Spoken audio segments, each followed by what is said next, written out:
Hey everyone, welcome to the Chilling Hour, where the stories never let you sleep. My name's Daniel Rourke, and I'm 43 years old. I've spent most of my life trying to forget what happened on that farm in western Illinois back in the summer of 1998. I don't talk about it much because people either laugh it off or look at me like I'm crazy. But I swear on everything I love, what I saw in that farmhouse was real. It wasn't just a haunting. It was something older, darker, and hungrier than any ghost story I'd ever heard. I was 22 then, just out of college. My friend Tyler had found us summer work fixing up an old property his uncle had inherited from some distant relative. The farmhouse sat on 80 acres of corn and soy fields, about 2 hours outside Springfield. The pay wasn't bad, and they offered free lodging if we stayed on site. It sounded like a dream job, just a couple of guys working outdoors and drinking beer by the fire at night.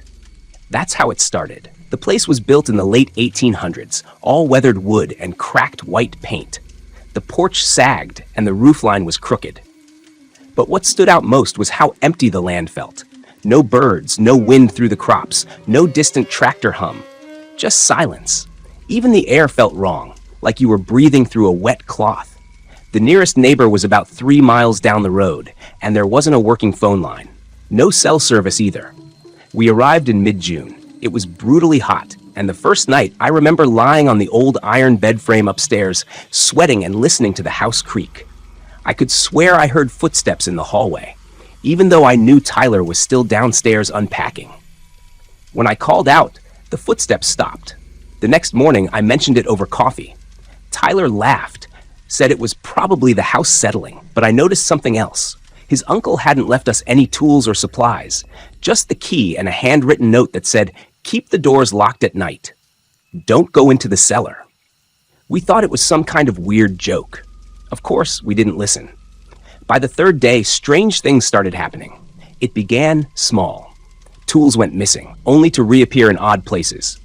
The hammer we'd left in the barn turned up on the kitchen counter, nails spilled across the floor like someone had thrown them. At night, we'd hear banging sounds coming from the walls or under the floorboards. I tried to convince myself it was raccoons, but the noises were too deliberate, slow knocks in patterns, like someone tapping from inside the walls.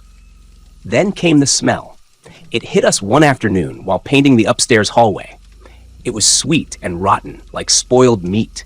We tore through every room trying to find the source, thinking maybe a dead animal had gotten trapped somewhere. The smell led us to a locked door at the end of the hall. The key didn't fit, so Tyler decided to force it open with a crowbar. Behind that door was a small bedroom, maybe 8 feet across. The wallpaper was peeling, and there was a wooden rocking chair in the corner, facing the window. A thin film of dust covered everything, except the chair. It looked like someone had been sitting in it just that morning. The smell was strongest there, seeping from the floorboards. Tyler pried one up, and we both gagged. Beneath it were bones, small ones, like a child's. Dozens of them. We backed out of that room so fast we nearly fell down the stairs. Tyler said we needed to call the cops, but without phone service, that meant driving back into town. Only, when we got outside, the truck wouldn't start. We tried everything. Fuel line, battery, starter, but nothing. It was like the whole vehicle had just died overnight. That's when I started to feel watched. That night, I woke up to the sound of the rocking chair upstairs. The rhythmic creak echoed through the house. Tyler was asleep on the couch downstairs, so I grabbed my flashlight and crept up the stairs, trying to convince myself it was just wind or mice. But when I reached the hallway, I saw it. The door to that room was open again. The chair was moving back and forth, slow and steady. The beam of my flashlight caught something sitting in it, something small, pale, and wrong. It looked like a child at first, but its proportions were off. Its arms too long, its head tilted too far.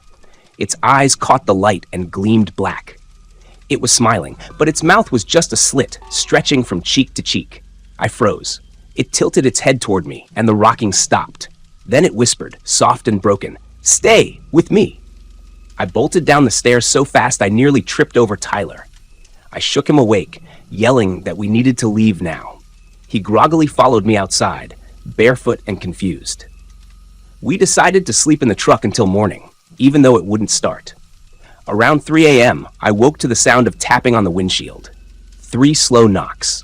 I opened my eyes and saw small handprints smeared on the glass from the inside.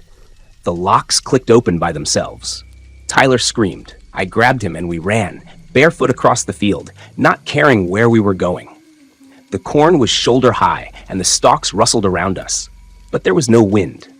Every few seconds, I'd hear footsteps behind us, light, quick, almost playful, like a kid chasing us.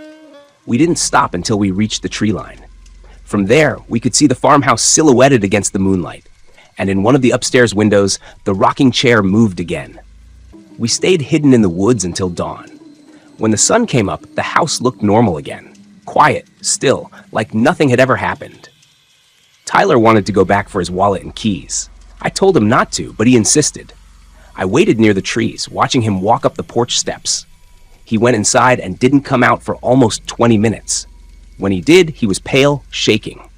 He didn't say a word, just handed me the truck keys and told me to start it. I didn't think it would work, but somehow the engine turned over on the first try. We didn't look back as we drove off that property. It wasn't until later that day, when we stopped for gas, that I noticed the scratches on Tyler's arm. Thin, parallel lines, like fingernail marks. I asked what happened, and he just said, "It told me its name." He refused to elaborate.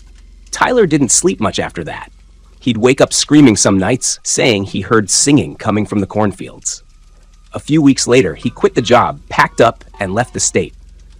I tried calling him a few times, but his number was disconnected. 2 years later, I heard from his uncle that Tyler had taken his own life. He left no note, just a single line carved into his apartment wall. "It still rocks." I tried to forget, but the thing followed me. Not physically, maybe, but in dreams. I'd wake up in the middle of the night and swear I heard the sound of that chair creaking. Once, I found a small handprint on the inside of my bathroom mirror, even though I lived alone. Another time, my radio switched on by itself and played an old children's lullaby, one I'd never heard before. Eventually, I started researching the farmhouse, trying to make sense of what we'd seen. The property had a dark history. In the 1920s, a family named Jeller lived there, husband, wife, and 2 daughters. One night, the father murdered them all before hanging himself in the barn. The youngest girl, Abigail, was found in that upstairs room. She'd been locked inside, left to starve. Locals said her spirit never left. Over the decades, the land changed hands many times. Every owner reported strange occurrences: disembodied laughter, shadows moving through the fields, livestock mutilations. One man even claimed he saw a little girl's reflection in the pond, though no one was there when he turned around. Eventually, people stopped buying the property altogether. It sat abandoned for years, until Tyler's uncle inherited it. I visited the area once more in 2015. The farmhouse had burned down sometime in the early 2000s. All that remained was the stone foundation and a single charred rocking chair, blackened but still intact. Locals said the fire started in that very room, the one with the bones. I don't know why I went back. Maybe to prove to myself it was over. Maybe to say goodbye.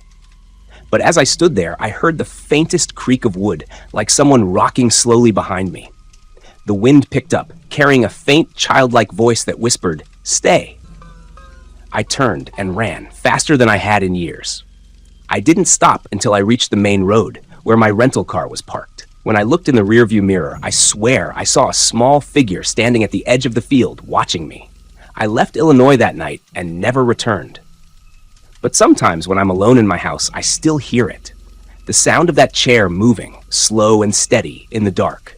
And if I listen too closely, I can almost hear a soft humming underneath. A little girl's tune that ends in a whisper. "You said you'd stay." Story the end. Story number 2. My name's Matthew Crane. I'm 38 years old, and I swear what I'm about to tell you really happened. It's taken me over 10 years to even talk about it out loud.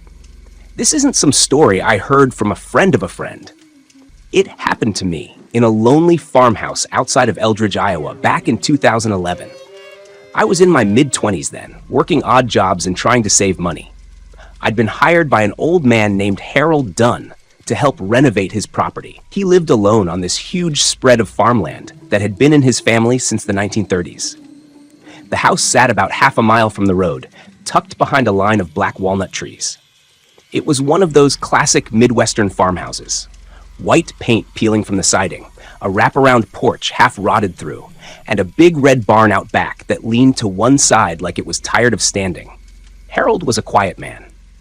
In his 70s, soft-spoken, always wearing overalls and a faded cap that said John Deere. He didn't talk much about the place, but sometimes when we'd take breaks, he'd mutter strange things like, "The house don't like to be empty." I'd laugh it off.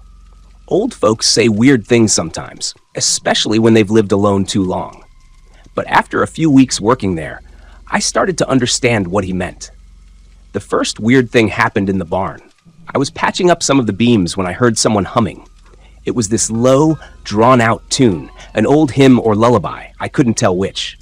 I thought it was Harold, but when I called out, nobody answered. I stepped outside, and the humming stopped immediately. The barn was dead silent, except for the rustle of dry corn stalks out in the field. Later, Harold asked me to stay overnight at the house to keep an eye on the property while he went into town for a doctor's appointment. I didn't mind. It was summer, warm enough, and I figured I'd just crash in one of the guest rooms. He warned me before he left. If you hear anything strange, just stay in your room. Don't go looking. That should have been my first clue to leave right then and there. Night came, and the house got real quiet, the kind of quiet that presses on your ears. I made myself a sandwich, had a beer, and sat in the living room flipping through channels. Around 10 p.m., the lights flickered once and went out completely. I thought maybe it was just a fuse, so I grabbed my flashlight and went to check the breaker panel in the kitchen. Halfway there, I heard footsteps upstairs. Slow, deliberate, heavy. I froze. I was supposed to be the only one there. The steps moved across the floor above me, creaking old boards one by one. They stopped directly over the kitchen, right where I was standing. I whispered, "Harold?" even though I knew he wasn't home. Then something answered. It wasn't a voice exactly. It was this dragging sound, like someone pulling their feet across the floor. The house shuddered faintly, and dust sifted down from the ceiling. I ran out to my truck and sat there with the flashlight shaking in my hand, watching the upstairs windows. For a long time, nothing happened. Then, just as I started to calm down, a light flicked on in the master bedroom. The same one Harold said hadn't had power in years. That was the longest night of my life. I stayed in the truck till morning. When Harold got back, I told him what I'd heard and seen. He didn't act surprised, just sighed and rubbed his face. He said, "That'd be her." I asked who her was, and he said his mother, Elsie Dunn. She died in that very room in 1959. He said she used to walk the house at night after his father passed, humming to herself. Even after she died, he'd hear that same tune echoing through the halls. I figured he was just trying to scare me, or maybe the old man had dementia. But the way his eyes darted toward the ceiling while he spoke made my stomach turn. I should have quit that day, but I needed the money, and I didn't want to look like a coward. A few days later, Harold got sick. Pneumonia, I think. He went into the hospital, and I was left to finish the last bits of work. Painting, installing new windows, cleaning out the attic. He told me I could stay there overnight if I wanted, but I swore to myself I'd never do that again. Still, one afternoon, a thunderstorm rolled in fast, and the dirt road to town turned into a swamp. I couldn't get my truck out, so I had no choice but to stay in that damn farmhouse again. I locked every door, shut every window, and lit candles since the power kept flickering. I tried to distract myself, read a book, play some music, but the wind outside made the old boards groan like someone was walking in the halls. By midnight, the storm had eased, but something else had started. The humming.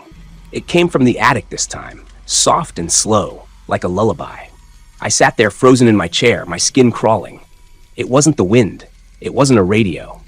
It was a woman's voice, just barely audible, drifting through the ceiling. Then I heard something even worse, footsteps on the stairs, slow, uneven, coming down toward me. I grabbed the flashlight again, heart slamming in my chest, and aimed it at the staircase. Nothing. But the sound kept coming, step by step, until the floorboard at the bottom creaked under invisible weight. The air turned freezing cold. My breath came out in white clouds. The candle beside me flickered violently, then went out. When I shined the light up again, I saw her. A figure at the top of the stairs, a woman in a long, gray dress, hair hanging over her face like wet straw. She was humming that same tune, swaying slightly. I couldn't move, couldn't breathe. She started coming down, her bare feet making soft thuds on the wood. The closer she got, the clearer she became, her eyes hollow, mouth twitching like she was trying to speak. I backed into the corner, whispering, "Please, please, please."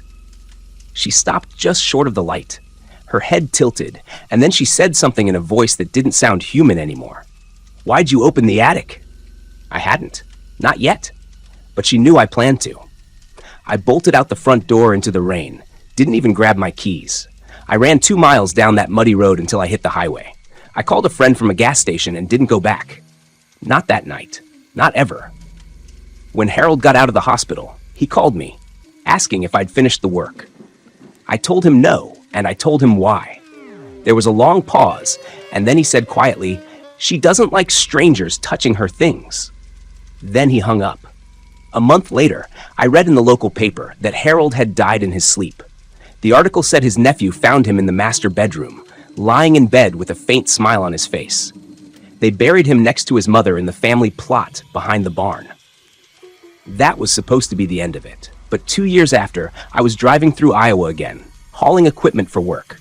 I passed the old Dunn place out of curiosity. The house was still standing, though the paint was almost gone, the windows boarded up. As I slowed to look, I swear to God, I saw a light flicker on upstairs, in that same bedroom. Then the curtain shifted, and for just a second, I saw her. Standing there, watching the road.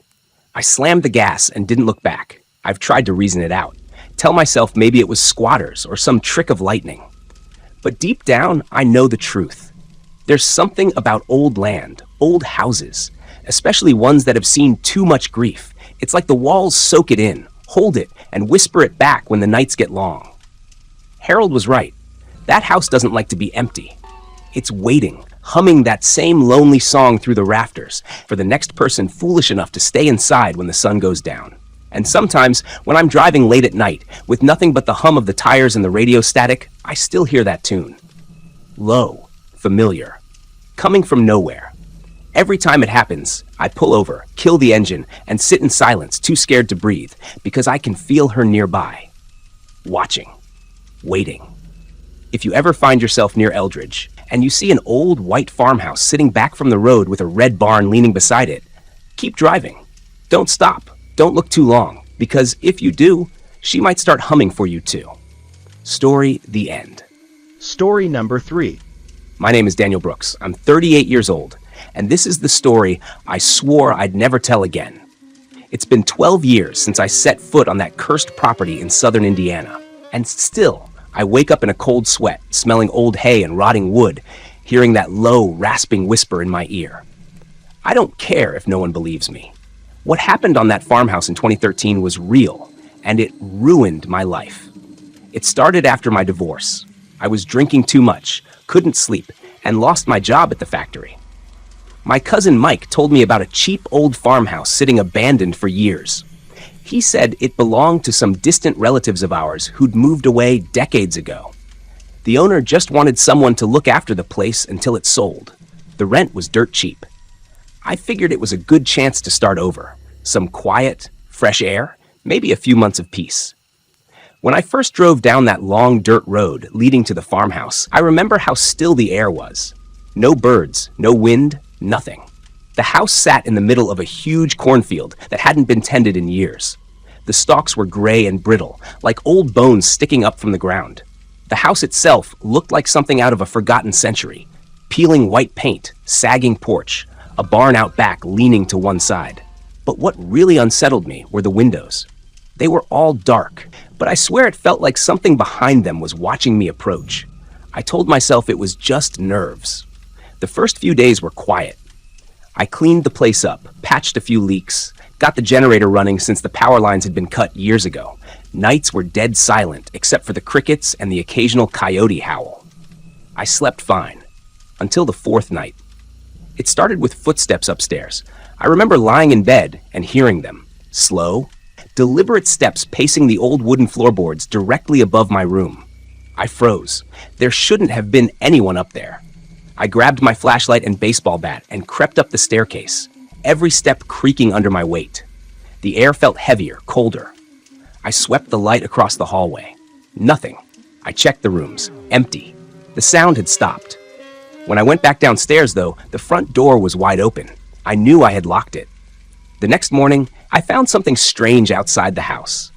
In the dirt near the porch, there were deep hoof prints, like a horse's, but no other tracks leading to or from them. Just a circle of prints around the porch, like something had been pacing there all night. A few days later, I was out near the barn trying to fix a broken latch when I noticed something carved into one of the beams. It looked like an old symbol, 2 triangles overlapping, with a small circle in the center. Beneath it, the wood was burned black, as if someone had held a torch to it. I rubbed my hand over the carving and felt a sudden chill, like static running through my body. When I stepped back, I swear I heard something breathing behind me inside the barn. Deep, wet breaths. I turned, shining my flashlight around the empty space, but nothing was there. Still, I couldn't shake the feeling that something was hiding in the shadows, watching me. That night, I dreamed of the barn. I saw a man hanging from the rafters, his eyes wide open, his tongue black and swollen. Below him stood a woman in a white dress, her head tilted back, mouth wide open in a silent scream. When I woke up, my pillow was damp with sweat, and something else. There was dirt. Fresh dirt, like I'd been lying in a field. I didn't sleep the next night. Around 2 a.m., I heard the floorboards creak again, only this time it wasn't upstairs. It was coming down the hall toward my room. The steps were slow, dragging. I grabbed my flashlight and pointed it toward the doorway. For a split second, I saw something. A figure, just barely there, pale and thin, like smoke shaped into a person. Then it was gone. The smell hit me right after, rotting meat and sulfur. I gagged and stumbled out of bed, running outside to catch my breath. The air outside was still, but I heard whispering coming from the cornfield. Low, rasping voices. My name was among them. I wanted to leave, but I couldn't. The truck wouldn't start the next morning. I checked the engine, the fuel line, everything. It was fine, but when I tried the ignition, the radio would crackle with static, and sometimes I heard faint voices whispering through it. I stopped trying after that. About a week later, I drove into town with a neighbor who'd been kind enough to give me a ride. His name was Hank, an old farmer who'd lived in that area his whole life. When I mentioned I was staying at the old Brookshire farmhouse, he went quiet. Then he asked, "You been hearing things yet?" I laughed it off, but he didn't smile. He told me that back in the 1940s, a family had lived there, the Millers. Father, mother, 2 daughters. The father, Thomas Miller, was a preacher who'd gone mad after his wife fell ill. The locals said he'd started doing strange rituals in the barn, claiming he could talk to angels. One night, he killed his wife and daughters, then hanged himself. The farm was abandoned after that. No one stayed long. "That land don't forget," Hank said quietly. "Whatever he called up, it's still there." When I got back that evening, the house felt different, colder. The walls seemed to breathe, the shadows thicker than they should have been. I tried to ignore it, but the nights only got worse. The whispering in the cornfields turned into chanting. The footsteps turned into scratching at my bedroom door. I started sleeping in the living room with the lights on, clutching the bat like it could save me. Then came the night that broke me. It was raining hard, the wind rattling the old windows. Around midnight, the power went out. I sat in the dark, just listening to the storm. Then I heard the barn door slam open, loud enough to make me jump. I grabbed my flashlight and ran out, yelling at whoever was out there. The rain soaked me instantly, but I didn't care. The barn door was wide open, swinging back and forth in the wind. I stepped inside and froze. There were footprints in the mud, leading to the center of the barn. Not mine. Bare, human footprints. I followed them, and when I reached the middle, I saw something hanging from the rafters again. A noose, fresh rope. It swung slightly, as if someone had just stepped off it. The smell hit me next, blood and decay. I turned to run, but something grabbed my arm. It was cold, wet, and strong. I shined my light down and saw a pale hand gripping me, bloated, gray, covered in dirt. I screamed and yanked free, stumbling back into the rain. When I looked up, there were figures standing in the cornfield, 3 of them, motionless. A man and 2 girls. Even through the darkness, I could see their faces. Hollow eyes. torn mouths, watching me. I ran inside, locked the doors, and didn't stop praying until the sun came up. The next morning, I packed what I could and started walking. I didn't care where I went. After about 2 miles, Hank found me on the road, shaking and soaked. He took me to his place, and I stayed there until I could get someone to tow my truck. I never went back for my things. A few months later, the farmhouse burned down. The police said it was lightning. But the weird part was that it hadn't stormed that night. The barn burned too, except for the beam with that symbol carved into it. It survived the fire untouched. I moved to Ohio not long after, got a small job at a repair shop, kept to myself. I tried to forget, but you can't forget something like that. Sometimes when I'm alone at night, I still hear that whispering. It's faint, like it's miles away, but I can make out one word, my name. A few years ago, I got a letter with no return address. Inside was a single photo. The old farmhouse, still standing. Except this time in the window, there were 3 shapes staring out. A man and 2 little girls. I burned the photo, but it didn't help. The smell of that place never really leaves me. Sometimes when I close my eyes, I'm back there again, standing in the field, the corn dead and brittle, the house breathing slow and heavy like it's alive. And behind me, that whisper, always calling my name. Story the end.